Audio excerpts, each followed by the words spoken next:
Hello बच्चों, last lecture में हमने मेंडलिज्म के डेविएशन में अपना पैलियोट्रॉपी वाला टॉपिक कंप्लीट किया था। तो पैलियोट्रॉपी में हमने पढ़ा था कि एक जीन एक से ज़्यादा कैरेक्टर को कंट्रोल करेगा। क्लियर? क्या पढ़ा हमने डेविएशन में कि एक जीन बहुत सारे कैरेक्टर को कंट्रोल करने का काम कर रहा है। क्लियर? चलिए, तो अब हम इसी चेन में आगे बढ़ते हैं और अपना नया टॉपिक शुरू करते हैं, वो है पॉलीजीन्स। पॉलीजीन्स मतलब बहुत सारे जीन्स। पॉली मीन्स बहुत सारे जीन्स का मतलब आप समझते ही हैं। तो पॉलीजीन्स पैलियोट्रॉपी का ऑलमोस्ट अपोजिट होता है। इसमें क्या है भाई, एक जो कैरेक्टर है मतलब वन ट्रेट को कंट्रोल किया जाएगा मल्टीपल जीन्स के थ्रू।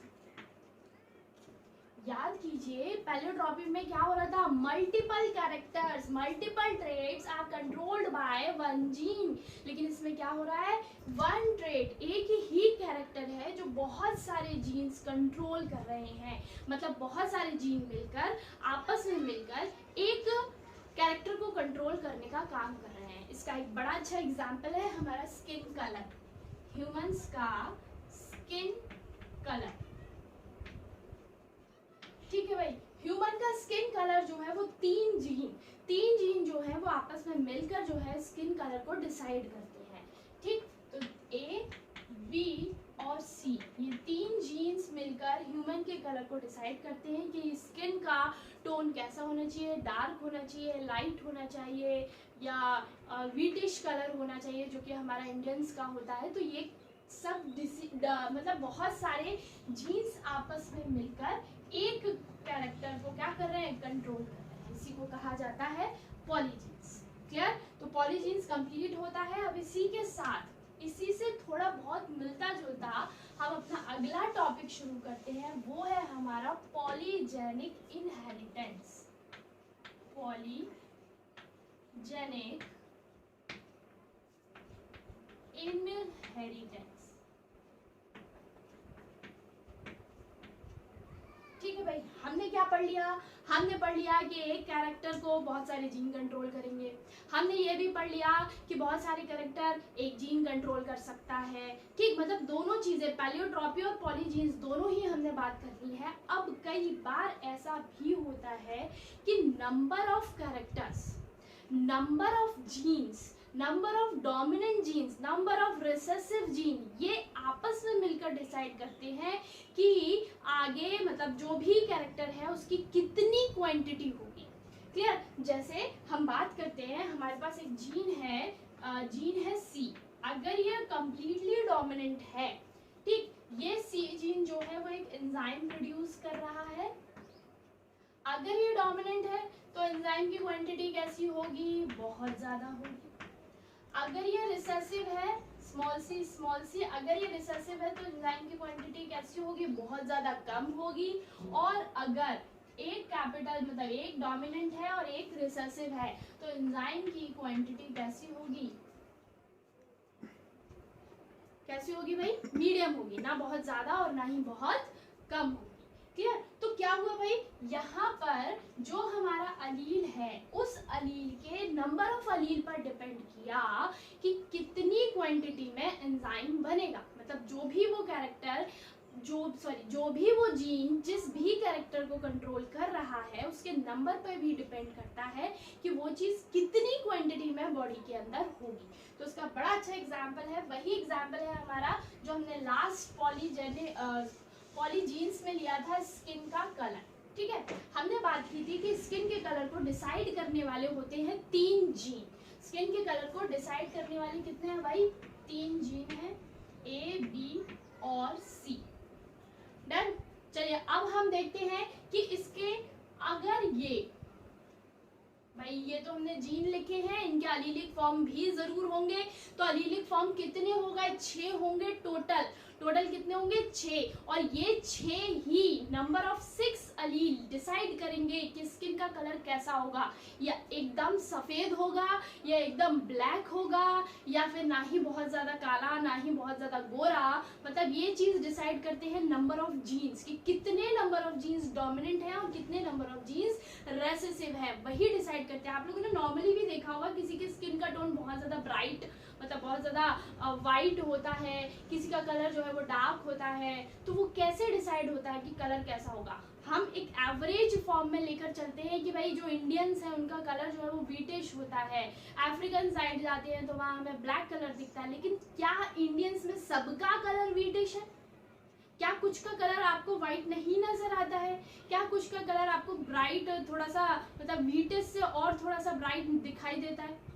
बिल्कुल दिखता है। तो वो कलर कैसे हुए? भाई हमने ये तो पढ़ लिया कि 3 जीन मिलकर कलर को डिसाइड करेंगे, लेकिन कोई बहुत ज्यादा गोरा है, कोई नहीं है, किसी का कलर बहुत साफ है, किसी का कलर साफ नहीं है, वो कैसे डिसाइड हुआ? बस वही है पॉलीजेनिक इनहेरिटेंस। कैसे डिसाइड हुआ? देखिए हम कंडीशंस पढ़ेंगे एक एक करके। पहली कंडीशन हमारे सामने बनती है कि अगर जो हमारे तीनों जीन्स हैं वो तीनों ही कैसे हो? डोमिनेंट। तीनों ही कैसे हो? डोमिनेंट। मतलब 6 जो अलीलिक फॉर्म है वो 6 की 6 कैसे हैं? डोमिनेंट हैं। तो क्या होगा भाई? यहाँ पर जो मेलेनिन पिगमेंट है वो मेलेनिन पिगमेंट मैक्सिमम होगा। मैक्सिमम ही लिख देते हैं। कैसा होगा? मैक्सिमम होगा, बहुत बहुत ज्यादा, जिसके कारण स्किन का कलर हमें दिखता है ब्लैक। भाई सिंपल सी बात है, सिंपल सी बात है, जहां सन का इफेक्ट ज्यादा है, जहां सन का इफेक्ट ज्यादा है वहां पर मेलेनिन पिगमेंट इंक्रीज होगा, ज्यादा फॉर्म होता है। आप लोगों ने कई बार देखा होगा कि जैसे ही गर्मियों का सीजन शुरू होता है, हम धूप में निकलना शुरू करते हैं तो हमारी स्किन का टोन जो है वो चेंज हो जाता है, स्किन कलर बदल जाता है, जिसके लिए हम सनस्क्रीन एंड ऑल बहुत सारे प्रोडक्ट्स का इस्तेमाल करते हैं। क्लियर है? बहुत सारे प्रोडक्ट को हम यूज करते हैं कि भाई स्किन जो है वो कलर जो है उसका टैनिंग बोलते हैं एग्जैक्टली। तो कलर टैन नहीं होना चाहिए, डार्क नहीं होना चाहिए। आप खुद सोचिए, हमें पता है कि हमारे स्किन का कलर डिसाइड करते हैं ये 3 जीन। तो क्या हम 5 रुपए की फेयर एंड लवली से अपने स्किन के कलर को बदल सकते हैं? सोचो, क्या हम उस 5 रुपए की फेयर एंड लवली से अपने जेनेटिक कॉन्स्टिट्यूशन को ही बदल देंगे और हम गोरे हो जाएंगे? It can be possible. Possible ही नहीं है। तो जितने भी मार्केट में इतने सारे प्रोडक्ट आ रहे हैं, इनका कोई लेना देना नहीं है हमारे स्किन के कलर्स को बूस्ट करने में या स्किन के कलर को बहुत अच्छा गोरा करने में। कोई मतलब नहीं बनता है इन सब चीज़ों का। क्लियर? क्योंकि ये मार्केट जो प्रोडक्ट है वो हमारे जेनेटिक कॉन्स्टिट्यूशन को नहीं बदल सकते हैं किसी भी कॉस्ट पर। भाई थोड़ी बहुत जेनेटिक्स अब आप भी समझने लगे हैं तो आप इस चीज को खुद समझ सकते हैं कि मार्केट में आने वाली 5 रुपए की, मात्र 5 रुपए की फेयर एंड लवली जो आपको हर दिन गोरा बनाएगी और ब्राइट ब्राइट ब्राइट होते चले जाएंगे आप, दैट कैन बी पॉसिबल। सोचो भाई, जो कि किसी भी हालत में पॉसिबल नहीं है। क्लियर? तो इन 3 जीन्स ने हमारी स्किन के कलर को डिसाइड किया। अगर ये तीनों ही, मतलब मैं तुम लोग को टैनिंग की बात बता रही थी, तो टैनिंग में क्या, हम सनलाइट की प्रेजेंस में गए, सन की रेज हमारी स्किन पर पड़ती है, हमारी सेल्स जो है वो मेलानिन पिगमेंट को बनाना जल्दी जल्दी शुरू करती हैं। ठीक, मेलानिन पिगमेंट ज्यादा बनता है जिसके कारण हमारे स्किन का कलर हल्का सा डार्क हो जाता है। ठीक है, थोड़ा सा हमें ऐसा लगता है कि हम काले हो गए, सनलाइट में जाएंगे तो काले हो जाएंगे और ऐसा कुछ ये होता है। तो मैं ये बिल्कुल बोल सकती हूँ कि अगर लाइट की इंटेंसिटी बढ़ेगी तो क्या मेलानिन पिगमेंट की क्वांटिटी इंक्रीज होगी? बिल्कुल होगी। ठीक, तो यहाँ पे क्या हुआ, यहाँ पे एक पर्सन, एक इंडिविजुअल जिसके पास जो जेनेटिक कॉन्स्टिट्यूशन है वो कैसा है, capital A capital A, capital B capital B, capital C, मतलब तीनों की तीनों जो जीन्स है वो तीनों के 6 एलीलिक फॉर्म्स जो है वो डोमिनेंट है, मतलब मेलानिन पिगमेंट मैक्सिमम लेवल पर जाकर बनेगा, मैक्सिमम लेवल। और मेलानिन पिगमेंट जब ज्यादा होगा तो कलर कैसा होगा? ऑब्वियसली डार्क कलर होगा। भाई एनसीईआरटी की बुक में डार्क कलर के लोगों के लिए एक स्पेसिफिक वर्ड का इस्तेमाल किया गया है, वो वर्ड है हमारा निग्रॉइड।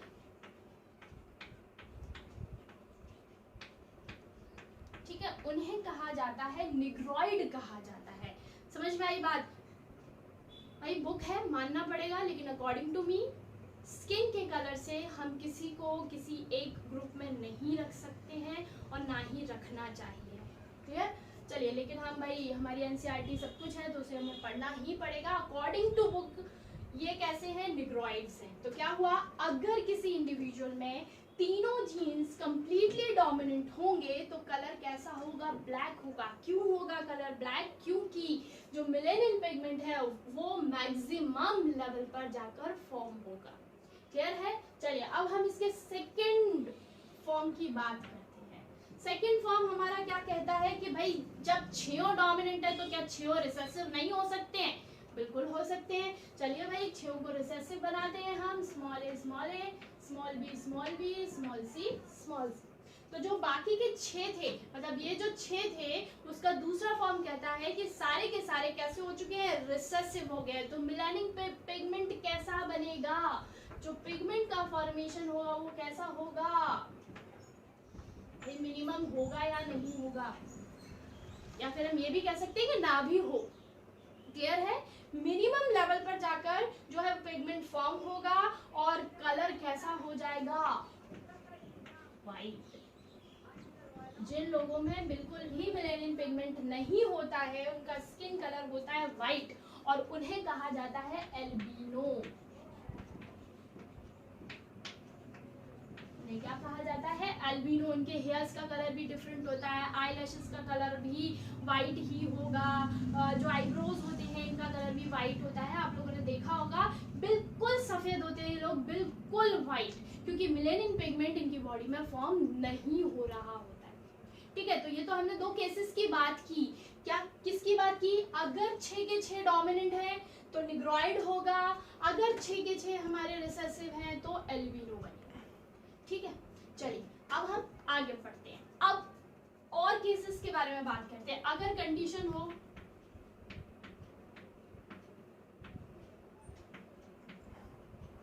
तो ये दोनों ही स्मॉल है मेरे बच्चों, स्मॉल सी। अब इसमें क्या हो रहा है? 6 में से एक डोमिनेंट है। 6 में से क्या है? केवल और केवल एक डोमिनेंट जीन है, मतलब मेलानिन पिगमेंट जो है वो फॉर्म होगा। क्या बहुत ज्यादा क्वांटिटी में होगा? नहीं होगा। होगा सही, लेकिन बहुत ज्यादा क्वांटिटी में फॉर्म नहीं होगा। केस में क्या बन सकता है भाई? अगर ये भी हो सकता है स्मॉल सी, ये भी हो सकता है, मतलब कोई भी एक जीन क्या हो जाए? डोमिनेंट। कोई भी एक जीन क्या हो जाए? डोमिनेंट, तो फॉर्म होगा। ये है हमारे अमेरिकन, जिन्हें हम अंग्रेज कहते हैं। ये क्या है? जिन्हें अंग्रेज कहा जाता है, जो बहुत काले नहीं होते और एकदम सफेद भी नहीं होते हैं, है ना? एकदम ब्लैक नहीं होते, एकदम सफेद भी नहीं होते, लेकिन गोरे माने जाते हैं। तो इन्हीं को हम ब्रिटिशर्स कहते हैं, जिन्होंने हमें एक अच्छे लंबे समय तक हमारे ऊपर डोमिनेंसी बनाकर रखी थी, 200 साल लगभग। ठीक, तो पहले ये केस बना हमारा। आगे क्या हो सकता है भाई? 2 जीन डोमिनेंट हो सकते हैं, बिल्कुल हो सकते हैं 2 जीन डोमिनेंट। कोई भी 2 जीन डोमिनेंट कर लीजिए आप। कैपिटल ए कर सकते हो, स्मॉल बी, स्मॉल सी। तो कोई भी 2 जीन डोमिनेंट हो सकते हैं। फिर 3 जीन डोमिनेंट हो सकते हैं, 4 हो सकते हैं, 5 हो सकते हैं, और 6 की बात तो हमने यहाँ कर ही ली। मतलब जैसे जैसे जीन्स का डोमिनेंसी बढ़ेगा, जैसे जैसे 6 में से 5 अगर कैसे हैं? डोमिनेंट है, तो स्किन का कलर मतलब डार्क ही होगा। अगर 3 जो है सबसे 3 डोमिनेंट हैं तो स्किन का कलर डार्क होगा। तो हम यहाँ क्या कह सकते हैं भाई? यहाँ पर number of dominant gene decide कर रहे हैं कि स्किन का कलर कैसा होना चाहिए। और इस सेक्शन को हम कॉमनली कहते हैं मुलेटो। इन ह्यूमंस को क्या कहा जाता है? मुलेटो कहा जाता है। जो कंप्लीटली ब्लैक है निग्रॉइड, जो पूरी तरीके से व्हाइट है उन्हें अल्बिनो, और जो धीरे धीरे करके एक एक जीन किसी किसी में एक जीन डोमिनेंट है, किसी में 2 जीन डोमिनेंट है, किसी में 3 है, 4 हैं, 5 हैं, तो उन सभी को हम किस ग्रुप में रखते हैं? मुलैटो में रखते हैं। क्लियर? और अगर हम इंडियंस की बात करते हैं तो इंडियंस में ज़्यादातर मैक्स टू मैक्स लेवल पर 3 जीन्स जो हैं वो डोमिनेंट होते हैं। कितने? 3 जीन्स इंडियंस में डोमिनेंट होते हैं। इसके कारण ही इंडियंस का कलर ना ही बहुत ज़्यादा ब्लैक और ना ही बहुत ज़्यादा वाइट होता है। इसीलिए हमारा जो एवरेज कलर माना जाता है वो व्हिटिश माना जाता है। लेकिन इसका मतलब ये नहीं है कि इंडियंस के पास 4 जीन डोमिनेंट नहीं हो सकते, 3 जीन डोमिनेंट नहीं हो सकते, 2 नहीं हो सकते या 1 नहीं हो सकता। पॉसिबिलिटी कहीं भी हो सकती है, लेकिन मैक्स टू मैक्स लेवल पर अगर हम बात करते हैं तो मुलैटोज में हमें 3 जीन्स डोमिनेंट वाला ग्रुप सबसे ज़्यादा देखने को मिलता है। तो ये बात हुई हमारी पॉलीजेनिक इनहेरिटेंस, मतलब नंबर ऑफ जीन्स डिसाइड करेंगे कि स्किन का कलर क्या होगा। तो ये तो एग्जाम्पल हमने स्किन के कलर के लिए लिए। ऐसे और भी एग्जाम्पल है जिसमें बहुत सारे जीन मिलकर केवल और केवल एक कैरेक्टर को कंट्रोल करते हैं और उस कैरेक्टर की क्वांटिटी जो है वो नंबर ऑफ डोमिनेंट जीन्स पर डिपेंड करेगी। क्लियर? तो आज हमने पढ़ा अपना पॉलीजीन्स, पॉलीजेनिक इनहेरिटेंस। इन दोनों टॉपिक को ऑलमोस्ट थोड़ा बहुत सेम है, बट लेकिन आप याद रखिए polygenic inheritance number of genes पर डिपेंड करेगा और पॉलीजीन्स की एक कैरेक्टर को क्या किया जा रहा है? एक कैरेक्टर को बहुत सारे जीन्स के थ्रू कंट्रोल किया जा रहा है। बाकी की जो और टॉपिक्स हैं वो हम अगले लेक्चर में पढ़ेंगे। All the best.